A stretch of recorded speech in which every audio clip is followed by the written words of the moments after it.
Hi, Farmer Cindy here. I wanted to share a little video with you about my first time trying to graft tomatoes. And if you don't know what that is, don't worry, I did not know what it was either until I started farming. And it was also something that was super intimidating to me, so I didn't want to try it.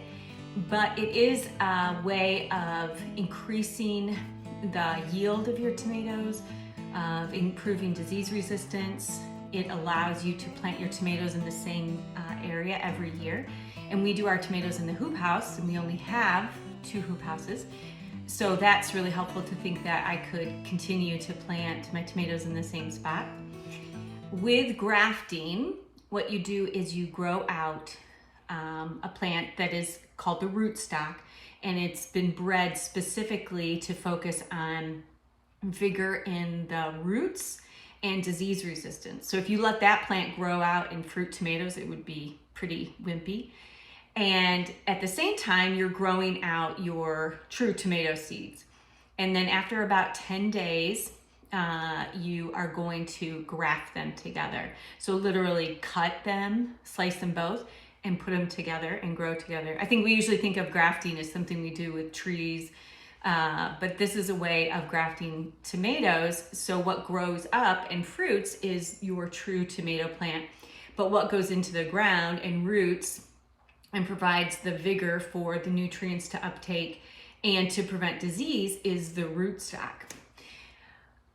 So today is grafting day, so it's kind of like surgery day, but I'm not a doctor, I just play one on the farm. So this is what my rootstock looks like.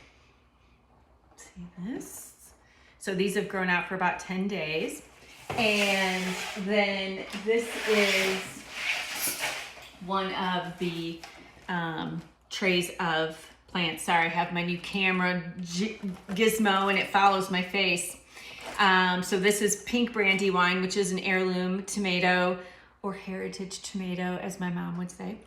And so this is a good one to try with grafting because heirlooms tend to have less disease resistance, sometimes less vigor, especially the big tomato plants. And but they taste so good, so I love to grow them, and I'm excited to try grafting with these. So I thought I would invite you guys along on the journey, so let's try grafting.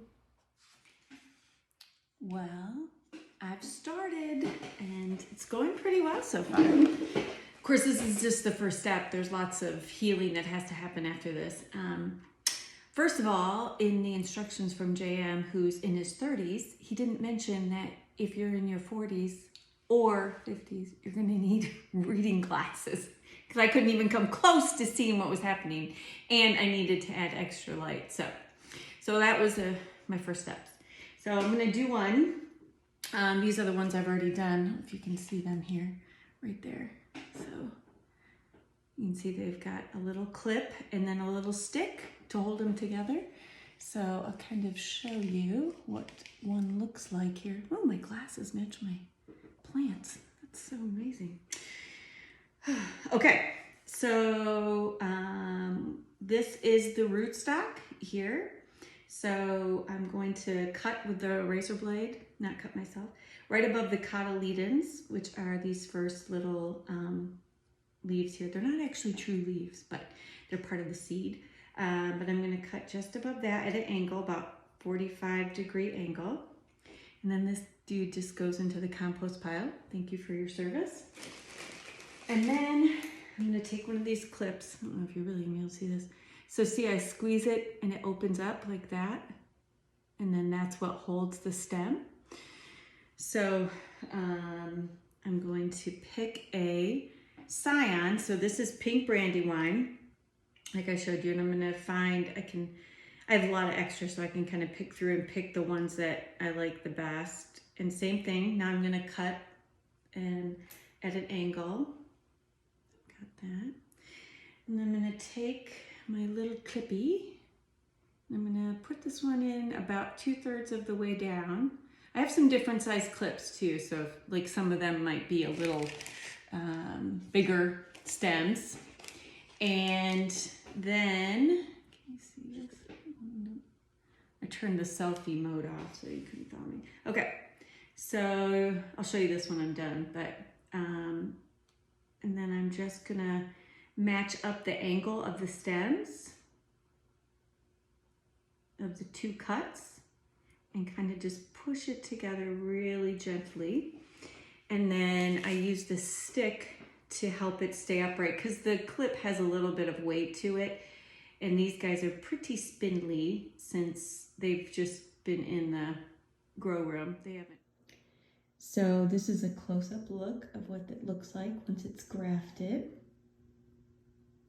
And then you just keep going. I label my varieties so I know which is which. And I'll do this whole tray.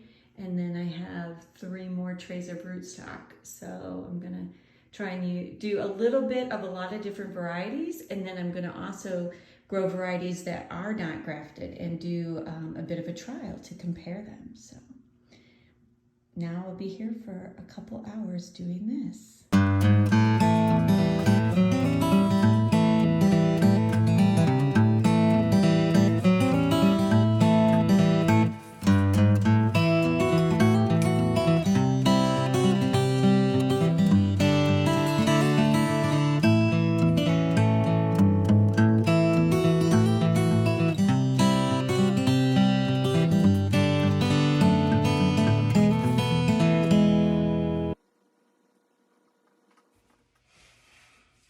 So I've actually done 2 trays now, but here is one whole completed one. I have to move fast because obviously I've just severed them in half, and as soon as I get done, they need to go into the healing chamber, also known as my bathroom.